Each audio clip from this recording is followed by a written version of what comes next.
our last class we have been discussing on left recursion, and left recursion is a problem particularly for top down parsers, because top down parsers, the way they work is that whenever it takes a decision how to expand a non terminal, it looks on the right hand side of the non terminal. So, whichever terminal symbols comes at the beginning, so based on that among the alternatives of a non terminal, so it will select one option. For example, if we look into this particular production, A producing A alpha or A producing A alpha or beta, where alpha. So, here what happens is that this A is again appearing on the right hand side for the first production. So, it cannot take a decision whether to proceed with A producing A alpha, whether if in a string I have got say somewhere in the string A appears.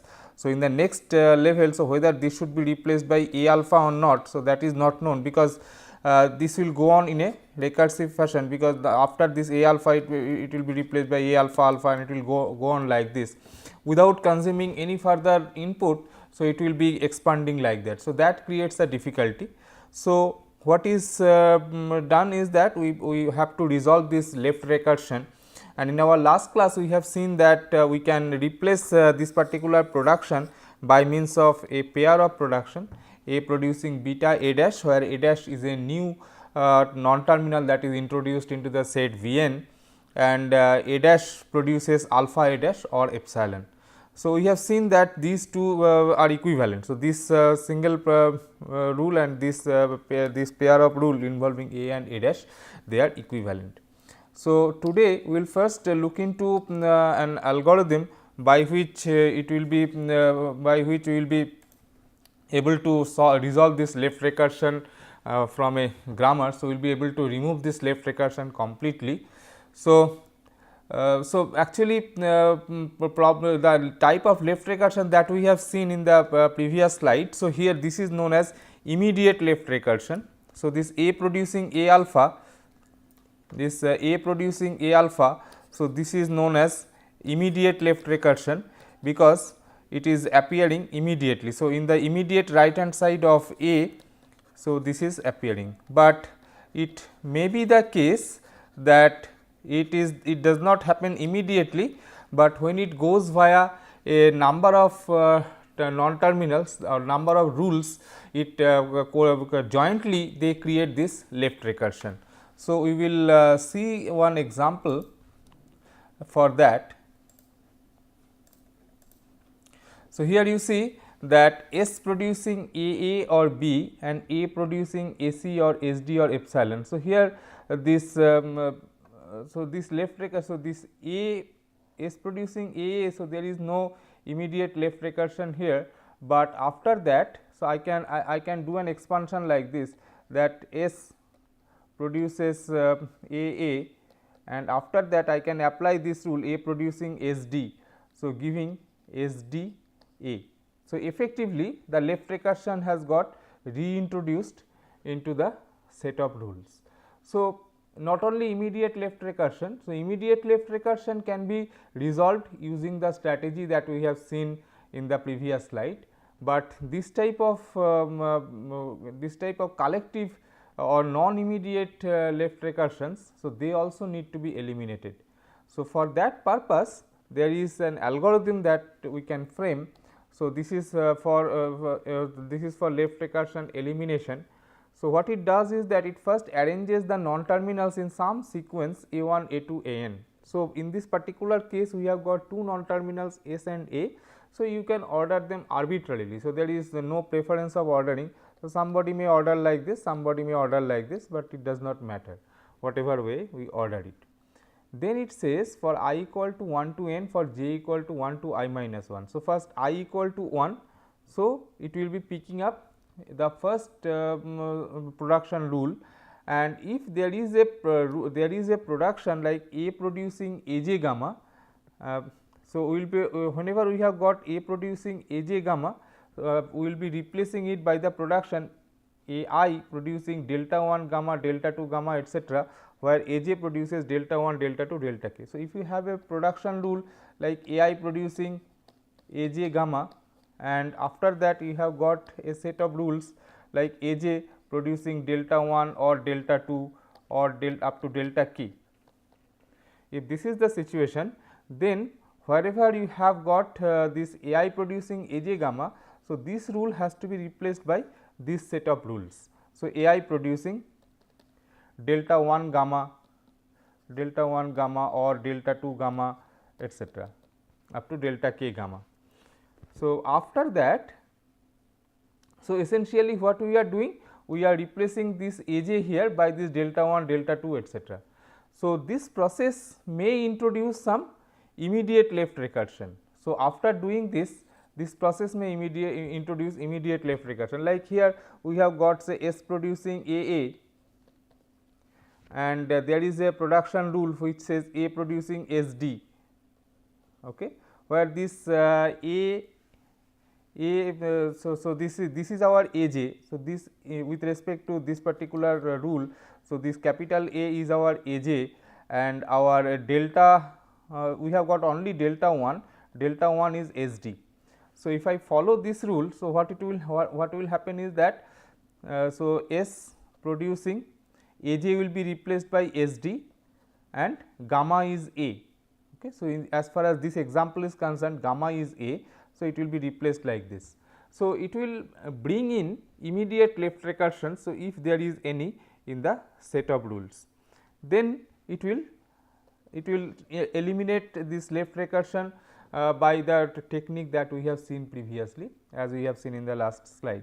So, that way for all the production rules, so it will eliminate the left recursion. So, that the resulting grammar, it will not have any left recursion. As far as complexity of this algorithm is concerned, so this is, you can understand that this is big O n square time algorithm, because where n is the number of production rules that we have in the system. So, let us take an example and try to see how this left recursion elimination can work. So, this is the standard ETF grammar, E producing E plus T or T, T producing T star F or F, and F producing within bracket E I D. So, if we number the rules, so this is my E producing E plus T. So, this is rule number 1, E producing T is rule number 2, T producing T star F is rule number 3, T producing F is rule number 4, and we have got this as rule number 5 and this as rule number 6. Now, you see we have got here E producing E plus T. So, here so this will be this is having immediate left recursion. So, this will be replaced by this set of rules, E producing T E dash and then E dash producing plus T E dash or epsilon. So, this is by immediate left recursion. Similarly, we have got T producing T star F. So, T star F, again this is having an immediate left recursion. So, that way it will be released. So, in this particular grammar, so we do not have any non immediate left recursions. So, all the left recursions that we have, they are all immediate in nature. So, we do not have any we do not have any such production rule which will introduce some new left recursion by means of substitution. So, here everything is immediate. So, and this right hand side, so here all the rules we have eliminated the left recursions from the immediate case. And as we have seen previously also, like this grammar and this grammar, they can generate parse tree for the same expressions they actually represent the same language. And as far as the left recursion is concerned, so we have seen that they are also doing the same thing. The grammar will the power of the grammar does not change, or the set of languages accepted by the grammar does not change by doing this left recursion elimination. Okay. So, next we will see another important issue which is known as left factoring. So, left factoring is another problem, like if we have got a situation like say this, we have got a rule where statement produces if expression then statement else statement, or if expression then statement. Now, when you have so in your input sequence, suppose I have got the token if, the lexicon analyzer has returned to the parser that the next token is if. Now, the parser has to take a decision whether it should follow this rule or this rule. So, if it expands via this rule, that means it is assumed that in future else will definitely be there. But if this turns out to be a normal if then statement, it does not have any else part. So, later on the parser will be in problem. So, it will not be able to parse that particular statement. On the other hand, if it assumes, the parser assumes that the statement will be if expression then statement, then we have the difficulty that if an actual statement is if then else statement, then later on when that else token will be returned by the lexicon analyzer to the parser, so parser will not be able to accommodate that. So, in any way, so since we are going in a top down fashion, so all this left factoring, left recursion, these problems occur for the top down parsers, because top down parser has to take a decision looking on the next token that it has received, which rule to follow. So, getting the token if, the parser cannot decide whether it should follow the if then else rule or the if then rule. So, this is another important problem, and this has to be resolved. So, left factoring is a grammar transformation that is useful for producing a grammar suitable for predictive or top down parsing. So, this is an example. So, on seeing input if, it is not clear for the parser which production to use. So, what is the way out? Way out is that we take up to this much. So, up to statement part. So, we take it as a rule, and this else statement part we take as another rule. So, that the parser up to this much a single rule will follow, and after this if else comes, so a new rule will be used. It is not that I have to take a decision looking at the first if itself. So, this is the example, like if we have this alpha beta 1 or alpha beta 2. So, where as far as this example is concerned, this alpha is if expression then statement, beta 1 is else statement, and beta 2 is epsilon. So, what we do? We replace it by A producing alpha A dash. Okay. So, up to whichever is common, so take it out. So, alpha A dash, and A dash produces beta 1 or beta 2. So, that is the obvious thing that we can do. So, in this particular case, so we can write it like this: statement produces if expression then statement, and then statement dash, where statement dash produces else statement or epsilon. Okay. So, do it like this. So, one notation that we will follow throughout these lectures is that whenever we are writing in say in typed font, like say whenever writing in the slides. So, wherever we have got a terminal symbol, we have tried to put it in bold face like this to distinguish it from the non-terminal symbols. Like here expression is a non-terminal, but if is a terminal. Similarly, statement is a non-terminal. So, we will try to write this if then else these tokens in bold face, and the other terms like expression, statement, etc., which are non-terminal symbols, they will try to write in normal font.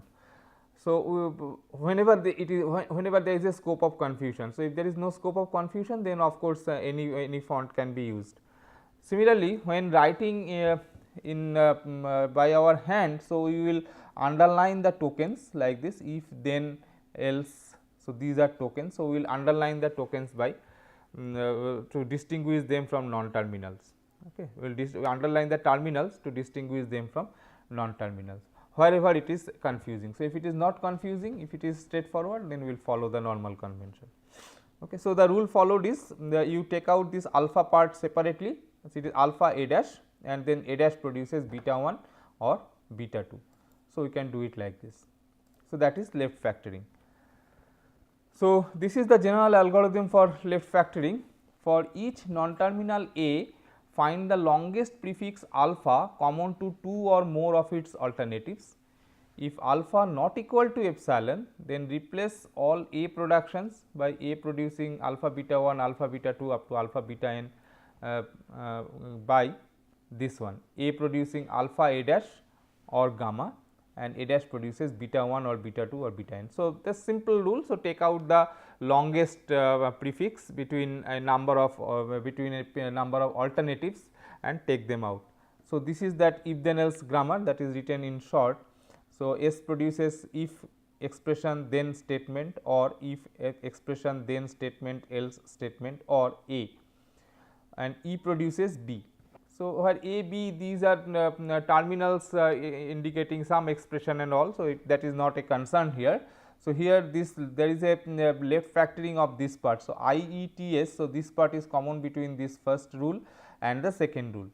So, this grammar can be modified to something like this: S produces if expression then statement dash S dash or A, where S dash produces E S, that is else S or epsilon, and E producing B. So, this part remains as it is. So, this is the way we will do this left factoring, so that the grammar becomes suitable for top down parsing or predictive parsing. So, next we will be looking into one of the parsing strategies known as top down parsing. So, top down parsing, it will try to derive the whole string, whole given string starting with the start symbol of the grammar, and in the process it will generate the parse tree, and that parse tree may be used for other purposes, but it will try to come from the top. It is starting with the start symbol of the grammar, it will try to derive the whole string. So, how it will do? So, we will see that. So, a top down parser, it tries to create a parse tree from the root towards the leaves, scanning input from left to right. So, if this is the so you can conceptually view it like this: if this is your input string, if this is the input string that you have, so it will be ultimately covered by a tree whose root will be the start symbol, and it will be going like this. This entire tree will get covered, and ultimately at the lowest level you will have this thing, and this is done in a top down fashion. Okay. So, that is a top down parser. So, it can also be viewed as finding leftmost derivation for an input string. So, this performs a leftmost derivation. So, it replaces the leftmost non-terminal symbol by means of a terminal symbol. So, it is by means of a corresponding rule. So, it starts with S, the start symbol, then uses some rule to produce to go towards the input string. Then wherever is the first non-terminal symbol, suppose this is the first non-terminal symbol. So, in the next step, so this thing will get expanded. So, this part will remain. So, this will get expanded to something like this, and this will be there. Then again it will find out the leftmost non-terminal and it will expand it. So, it does a leftmost derivation of the input.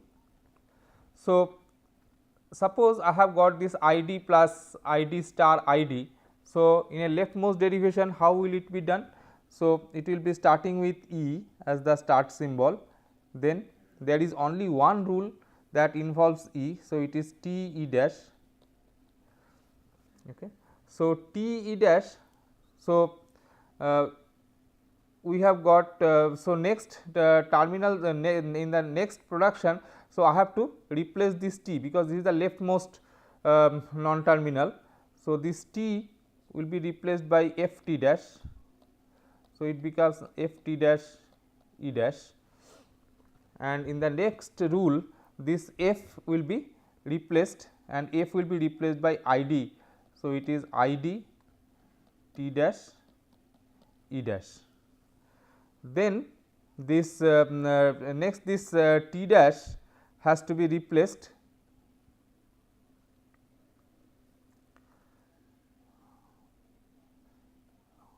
then this T dash has to be replaced by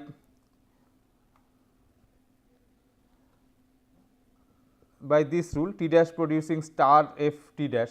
So, this is ID star T dash E dash. So, it will go like this, and ultimately it will derive this string. So, that is so we will see some examples again, but it will proceed like this and do the whole derivation.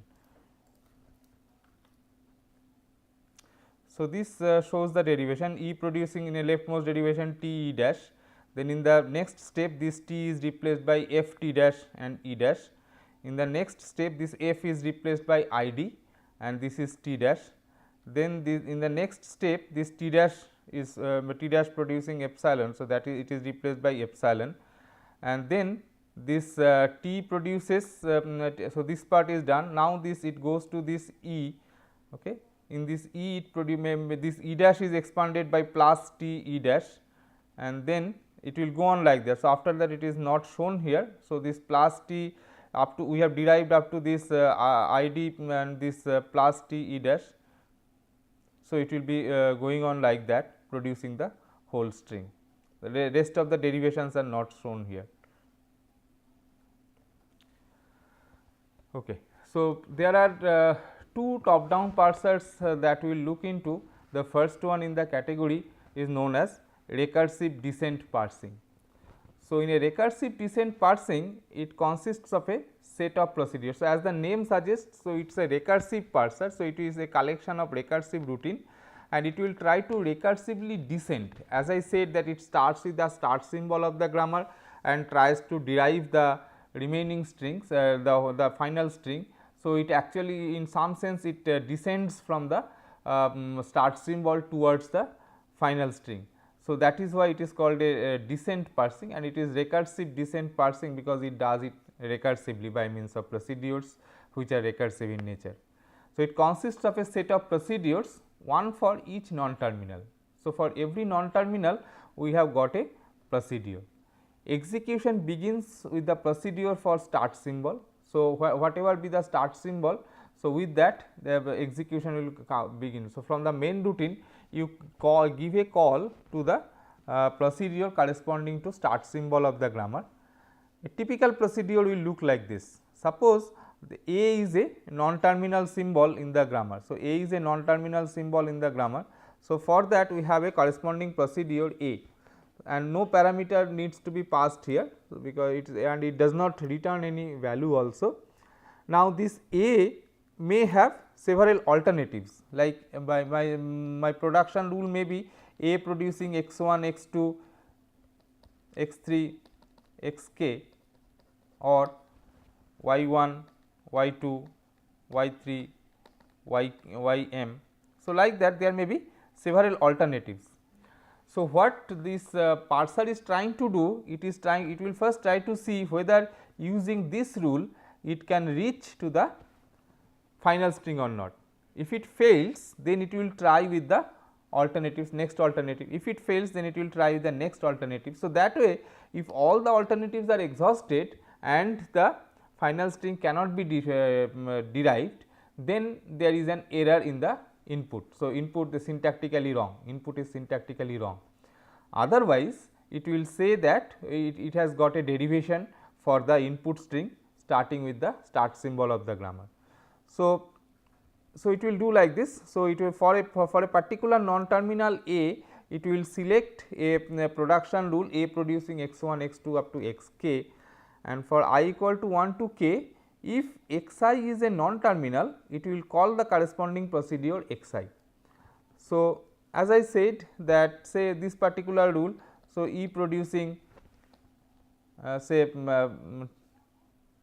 T E dash for example. So, this is a rule. So, what will happen is in the procedure E, it will first call the procedure for T, then it will call the procedure for E dash. So, this is the whole routine. So, that is what is written here for if x I is a non-terminal, like T is a non-terminal here, then call the procedure x I. So, it will call the procedure T. When it returns from the procedure T, then it will come to this point. Now, I advances to the next point. So, now it is E dash. So, it will call the procedure E dash. So, that is for the non-terminals. So, if x I happens to be a terminal, for example, if I have got a rule like E producing say plus T E dash, in that case it will first this x 1 happens to be a terminal symbol plus, then it will check with the current input. Okay. the lexical analysis tool. So, the lexical analyzer will be informed by the parser to get the next token. So, if the lexical analyzer also finds a plus at the input point, then it will return the token plus, and the parser will see that these two are matching. Okay. So, if it is a terminal, else if xi is a terminal symbol, the input symbol A, then advance input to the next symbol. So, if xi equals the current input symbol A, so this is also plus, this is also plus, then we advance the input pointer to the next point. So, now, so naturally now it will be now it comes to this loop again, and as a result now it will be calling the routine for t. So, it will go like that. Otherwise, there is an error. So, there is an error that has occurred. So, it will be flashing that error, that there is a syntax error. So, we are not showing it for explicitly for all the rules. So, this will go for all the rules. So, this is a generic way we have written it. So, it will be it will be there for each and every non-terminal that you have in the grammar. So, you see that this recursive descent parsing algorithm is very simple. So, you have to just have a collection of recursive routines, and then those recursive routines. So, they will be collaborating with each other to see whether the input string can be derived from the start symbol of the grammar. So, general recursive descent parsing may require backtracking. So, this is one important issue, as I was telling, that I may have several alternatives, like say A producing x1 x2, say E for example, I can have two rules like E producing E plus T or T, or say if I solve the immediate left recursion. So, this will be giving rise to E producing T E dash or epsilon. So, E producing T E dash and E producing plus T E dash, where E dash produces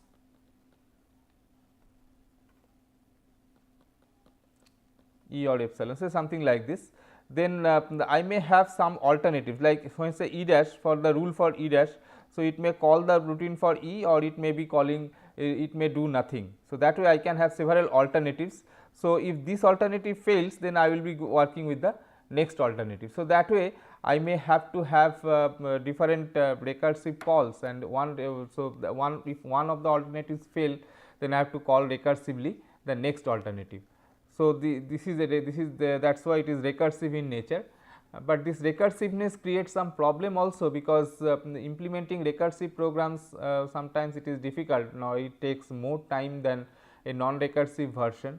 So, we will see how to go to a non-recursive version, but first to understand the concept. So, this recursive parsing, so that is very easy, and given a grammar, so you can very easily make it.